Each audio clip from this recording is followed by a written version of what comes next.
E tani të dashur miq, erdhi koha të realizojmë edhe intervistën e radhës, ku mysafirën e kemi prezente në studio, edhe unë jeta kemi kënaqësinë që minutat në vazhdim me i ndoa me Albulena Shabanin, Ilazin, nutriciste. Mirëmëngjesi dhe mirë se erdhe. Mirëmëngjes. Mirëmëngjesi, shumë kënaqësi që je sot pjesë e emisionit Alarm, edhe që kemi me diskutu rreth ushqimeve që duhet tash mbas muajit të Ramazanit me i konsumu dhe cilat nuk duhet me i konsumu, por fillimisht na tregon se si ndikon një muaj i agjerimit në metabolizmin dhe në sistemin tretës. Mirëmëngjes, një herë ty, faleminderit shumë për ftesën. Realisht për ata që e kanë gëzu faktin me agjeru komplet muajin e Ramazanit, e din që veç i kanë vrejt besoj benefitet, kështu në aspektin shëndetësor që ndikon funksionet e organeve, për shembull është me faza. Dita parë deri te dita e 6, kryesisht është pak më e vështirë, edhe në shumicën e rasteve në këtë pikë shumica dorëzohen edhe nuk e vazhdojnë. Po ata për shkak se për persona që nuk janë përgatitur paraprakisht, na kemi jap këshilla edhe më herët se është dashur më përgatit, për ata që nuk janë përgatitur ose për ata që nuk e kanë praktikuar pjesën e fasting ndonjëherë, është shumë pak një herë në vit me praktikuar si metodë, kështu që normal në atë fillim kanë probleme me kokëdhimbje, lodhje edhe plagështi. Pse ndodh kjo? Për arsye se gjatë agjerimit, momentin që rrim më shumë se 12 orë pa ushqim, zhvillohet procesi ketogjenezës. Këtë rast momentin që nuk kemi ushqim edhe s'kemi glukozë në organizëm, atëherë trupi fillon mi përdor yndyrna djamore për me prodhu energji.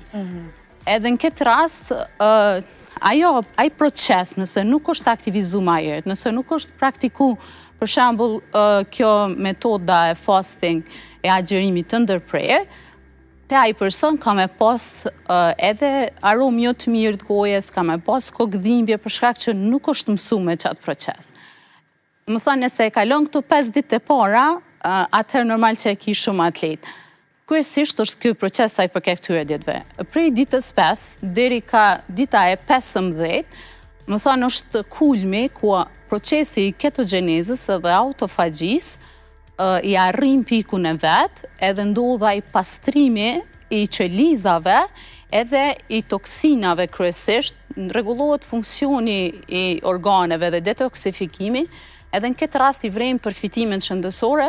kryesisht ata persona që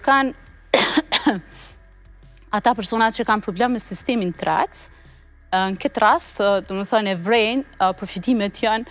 te sistemi tretës, që nënkupton për shembull te metabolizmi, te jashtëqitja, për shembull persona që kanë probleme me thartir, ose për shembull dhimbje lukthi në këtë periudhë, nëse veç po flasim, janë ushqyer në mënyrën e dur, i vrejnë efektet. Çka ndodh tani pas 15 ditëve dyta, që tash për shembull mendoj që ata që kanë agjeru komplet muajin e Ramazanit, po edhe për shembull femnat disa ditë që nuk kanë mujt me agjeru, të paktën kalon 21 ditë, se për me bo një shprehi, trupit i duhet të paktën 21 ditë për me ndru një shprehi. Realisht edhe femnat e kanë pas qatë mundësi, edhe pse kanë mungu disa ditë, më thonë këtë rast funksionet e krejt organeve rregullohen. Pse? Sepse qelizat një farforme rinohen, rigenerohen, edhe normal që ky procesi ketogjenezës është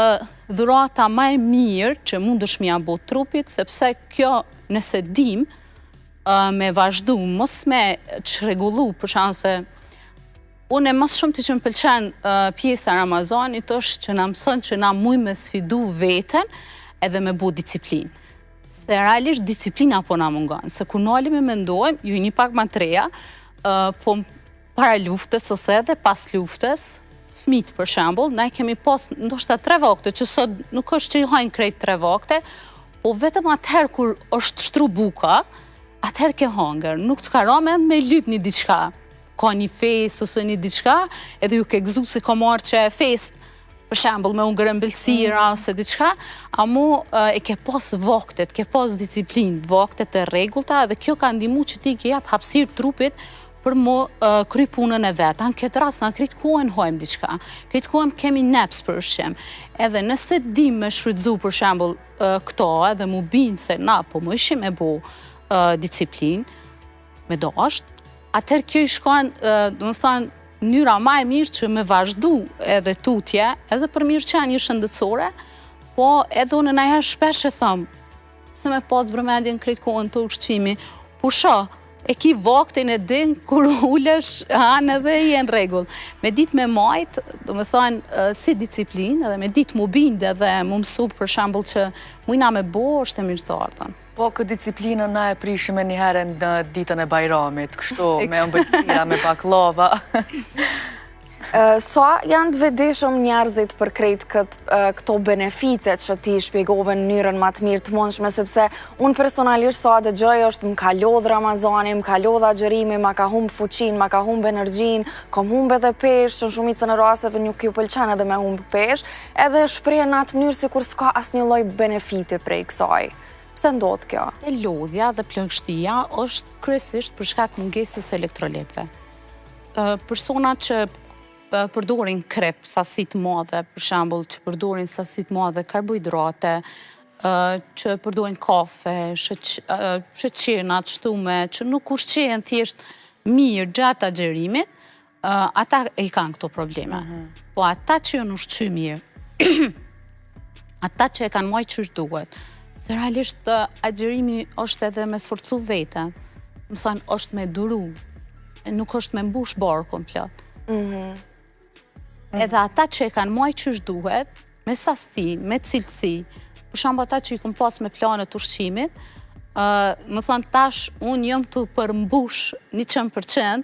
edhe gjdo ditë sarë ta hapi telefonin, kam mesazhe të jashtëzakonshme, jam të nite për mira, kena me vazhdu, qysh duna me vazhdu, se thjesht e kanë majtë qysh duhet. Nashta jo 100%, se asun vetë s'ku mujtë me majtë 100%, për arsye se tash e kemi bo pak si tradit, me dalë për Ramazane, sa do ku do aty nuk është ushqimi që ti, për shembull e ke planifiku, ti kur thesh të shtëpia s'mundesh mi kompenzu krejt ato vlerat ushqyese, po të pakten, nëse jo cilësi, atër mirë është jo sasi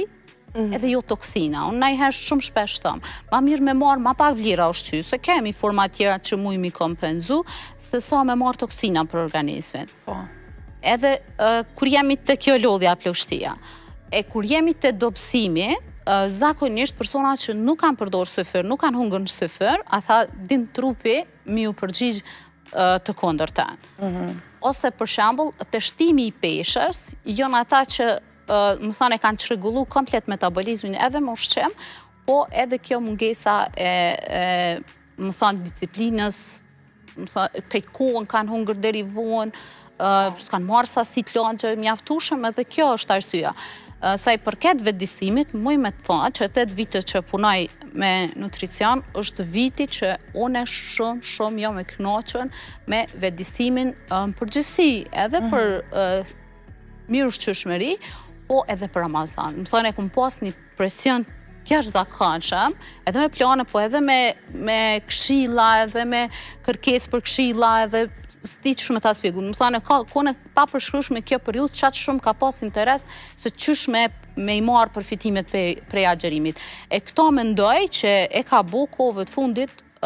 kryesisht ndikimi i medjave, se mendoj që mrena ditës nëse cilin televizion është pa mundën nëse hap televizion, nëse në hen YouTube, qoftë TTV-s, qoftë se cili televizion, pa e pas mrena ditës një doktor ose një nutricist ose dikon që ka me full për stilin e tesës, si do mos për Ramazanin, s'di, nashta i këm pas 20 dalje. E kom të pru, po si kom thanë kur ku jo, e mundu me gjithë kohën edhe se cilit për arsye se sa ma shumë e ndiku se qëllimi jam kryesor është mi ndru shprejt. Mi këthy realisht një farfor me shprejt, se na i kena pas shumë mirë shprejt, po kjo periudha mas luftës mundu pak mu modernizu, edhe kena pru shprejt të reja, edhe në ka jap mundësia ma shumë me pas paketume, konzervume, marketingu, rrjetet sociale, janë shumë sene që kanë ndiku që na me ndru këto shprejt rutina, dinamika jetës, e kështu që unë kom qef shumë mi këthy në ato tradicionale, sezonale, vendore, edhe mi ndru shprehita. Qëllimi jam është kë, Po. Albulena, të e ditë që të diellën të është edhe dita e Bajramit, edhe krejt kanë me mujt me hongër e me pi qka dojnë. Po, qka kështë sugjeru të qysh është mas mirë mja fillu ditës, me qfar ushqime dhe cilat ushqime duhet me ishmang atë ditë? Fillimisht duhet me shmang sasin, mu mundu mës me bush shumë vokte, nuk po du mu bush me keqe, me tha mës me ungër e mbëlsira. Jo, nuk mune me. Po, se normal është fest, edhe për fest tolerohet çdo sen. Po, mirë është me një mëngjes, për shanë shumë të letë, edhe mos me qenë shumë herë taj mëngjesi, ose me mujt me shtyt deri në kohën e drekës, i shkon shumë perfekt. E tani mrapa që ati vaktit, se mendoj që dreka të na për Bajram shumicë rose të thejt 12:01, edhe përdej sa ke mujt me najt 30 dit pa ushqim, mirë është për shambull edhe atë ditë deri në qatë ku mu mundu mos me ungër, e sidomos mos me fillu me mbëlsira, me kafe me mbëlsirë, se normal që në atë rast ka me ndiku që me pas edhe thartia dhe me pas probleme me sistemin tretës, me njëherë ja bojmë një bombë. Qështë kemi një bombë që e stopojmë ushqimin, njëjtë ja bën edhe një bombë tjetër që fillan më ushqy. Mirë kishtë qanë që deri në qatë kohë me shty, e në qatë kohë normal dreka tradicionale zakonisht është e balancume, që ka mesh, ka diçka prej perimeve, adi mendoj që është kogja balancume, mos mundohen mu qume të hollum me bo bromse edhe zhyte, kështu që mirë është mos me bo, realisht mujnë diçka, për shembull,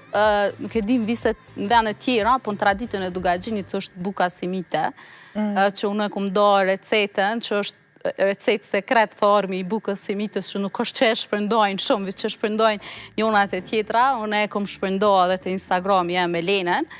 ose kush nuk e ka të kjartë mundet me më kontaktu shlirë bëjmë ja vjep, se kur e nale shë mendojnë ajo është një bukë me mill të bardhë, me sheqer, me pasojle dhe me vezë, edhe mund është me konsideru si të pashëndeshme, por realisht gjatë procesit të fermentimit dhe gluteni që e përmban milli i bardhë, në më thënë, tretet një farforme, ngrinë ca qaq të vogla, so që nuk bëndëm, edhe sheqeri e shfrytëzojnë mikroorganizmat për me konsumu, për mu fermentu ajo, edhe realisht e kam përdor në traditë, kur e mendojnë, është shumë logjike, se ajo krijohet me fermentim natyral, edhe ka shumë fibra, ka karbohidrate komplekse që realisht trupit i jep jashtëzakonisht shumë energji. Për shembull, traditën tonë Dugaxhin, dreken, 12-11 ora, e kemi me tom lores, amu jo me sheqer, se nuk e hoj me sheqer në atë zonë, tash e kena ndru, është ndru, me buksimite. Që kur nale shë mendojnë, logikisht është lira që ishtë dosh, më thënë, mjaqu karbohidrate komplekse, në këtë rast trupi merë glukozë të mirë, jo karbohidrate thjeshta, edhe ngritet energjia në forme më të mirë të mundshme. Mrapa një dreke ose një vakti kryesor, atëherë bën e mbëlsirat, po ju me zgjatë shumë për shembull deri orët e vonat, paktën ja 4-5 orë në qatë periudhë ma shumë mos me hungër. Edhe normal që kanë me pas problem me sistemin tretës, pa morë parasysh edhe nëse ata që e mojnë tepër mirë, s'është një ndryshim që u bo. Në këtë rast është mirë këto fibrat, na i qaj që ndikon tretje, mirë është para se marrë dita Bajramit pa finok mos me najtë në shpe, sepse finok i largon ato gazrat, ka edhe qaj, ka edhe finok kështu me blej, por nëse jo finok edhe se kanë praktikuar atër mos me najtë pa një pije jo langje, jo të pije të gazume, po naj pije detoksifikuse, për shembull që kish me qenë ideale një ujë që kish me përmbajt karanfel, ment, naj kanel, për ata sidomos që vujnë nga diabeti dhe hipertensioni, kanela e neutralizon, se kryesisht ata kanë me njëherë çrregullime për shkak se fillojnë me hungër. Kjo kishte qenë ajo idealja. Po si mund të rikthehemi te ky regjimi i rregullt ushqimor, po pa e mbi ngarku trupin? Cilat ishin ato këshillat e tua ditët e para edhe pas festës ndoshta? Ditët e para me praktiku këto agjërimin me ndërprerje. Për shembull, zakonisht preferohet 16 me 8, që në kupton për shembull mos me hungër deri në ora 11-12, edhe me ndërprej ushqimin mas larti, për shembull në ora 7, eventualisht për ata që rrinë ma shumë natën qut në ora 8, që mos me hungër krejt kohën. Më thëmë e bu një 8 orësh mrena ditës që hajnë, edhe pjesa tjetër me qenë agjerim. Jo agjerim komplet qysh është gjatë mujtë Ramazanit, sepse natë periud muj me hongër ushqimet edhe me pi që kanë indeks të glikemik, që nën kupton për shembull prej ushqimeve, kefiri, kosi pa yndyrë, mundet me faraçia, me qenë për mëngjes, mullat e gjelbërta, janë plot ushqime që mujnë me përdor në atë periudhë që janë realisht pa ushqim, po 2 ose 3 vaktet kryesor që i hajnë, me qenë mrena këtyre 8 orëve. Me njëherë mos mi abo bombë organizmit me pas këtë kohën ushqim, me lonë mu bo këj proces. Sidomos ata që dojnë me shfrytzu që për verë me qenë fit, kështë qenë ideale me vazhdu edhe këta 2 muaj, edhe për shkak pastrimit që ju ka bo trupit gjatë agjerimit, edhe nëse nuk kanë hupës dhe kanë shtu pesh, atër kështë qenë ideale nëse dojnë me vazhdu mbajt një dietë ose një regjim, tash trupi është shumë gati. Po, në të kundërtën nëse nuk e majnë si duhet, ose nëse vazhdoj me hongër ushqim, kam u kthy ose kam u vuala ma shumë. Edhe për fond një këshill për krejt njerëzit, për shikusit që po na ndjeken për kujdesin ndaj trupit të tyre. Unë i përgëzoj të gjitha ata që kanë mujtë ma agjeru, inshallah ju ka pranu agjerimi edhe i kanë marrë të gjitha përfitimet shëndetësore, i uroj Bajramin të gjithë besimtarve, shfrytëzoj rastin musliman, festoni, kënaquni, po festoni me kujdes, dhe mendoni për trupin e juve, se është përgjithësi vetëm e jona. Festoni shëndetshëm. Festoni shëndetshëm. Faleminderit shumë Albulena për këtë bisedë dhe për gjitha informacionet që na i dhe. Ishte shumë kënaqësi të të kemi në studio dhe shpresoj që të takohemi përsëri. Faleminderit edhe ju. Shumë faleminderit, urojmë shumë suksese.